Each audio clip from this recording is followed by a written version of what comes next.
Tom Gargiulo, and I'm here on the beautiful campus of New College of Florida.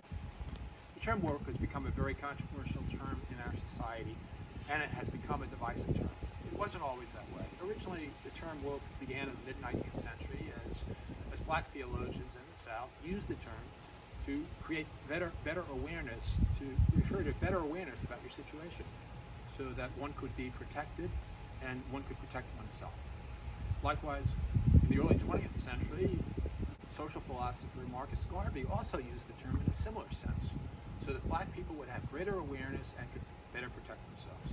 And furthermore, black blues musician Leadbelly in the 30s and the 40s also used the term, and in the same context. In the 20th century, things began to change, and the biggest accelerant and change came with the Black Liberation Movement and Black Lives Matter. The term began to be associated with institutional racism or systemic racism, began to be associated with gender identity issues, with transgender issues, became associated with questioning the nature of capitalism and questioning even the nature of democracy and wondering if there is such a thing as true democracy in the United States. And these are all very powerful but also upsetting questions, because it questions who we are. And it's always upsetting to question one's identity, whether it be as an individual or as a country. Well, Governor DeSantis has said that Florida is the place where woke comes to die.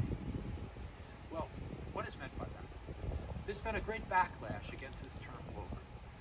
And because people have sensed that all the people that use the term aren't really sincere, that they're virtue signaling, that they're speaking about something that they don't have any knowledge about, maybe that they support something financially, but they don't invest their lives in it. And somehow it aids their social status, but they're not truly, really engaged in really changing life and changing things for the better.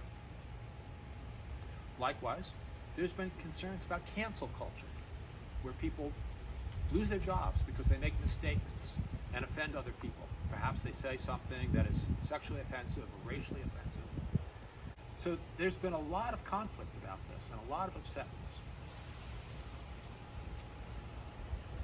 The term itself, I believe, woke, anti-woke, is no longer effective, because it's used to essentially to marginalize people and put people down, whether it's people on the left putting white people down or the white institutional system down, or it's people on the right putting the people on the left down, so that the result is no valid discussion really happens.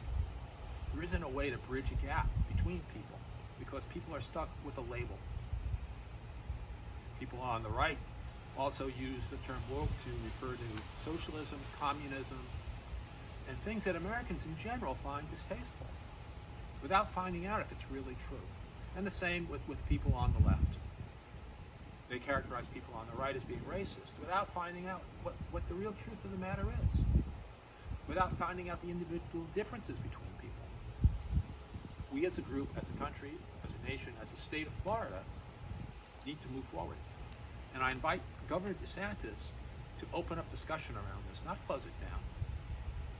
Saying that Florida is the place where woke comes to die is to say that Florida is a place where self-expression comes to die.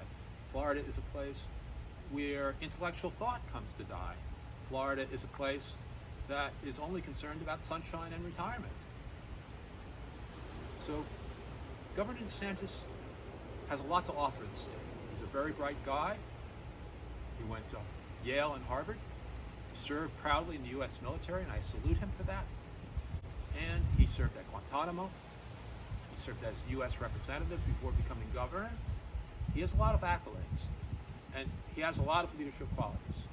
I invite Ron to participate in true leadership, to engage the population of Florida, not in shutting things down, but in opening things up, inviting discussion, inviting a way of moving forward in which we can somehow use our differences to become a stronger nation. That's what America has always done.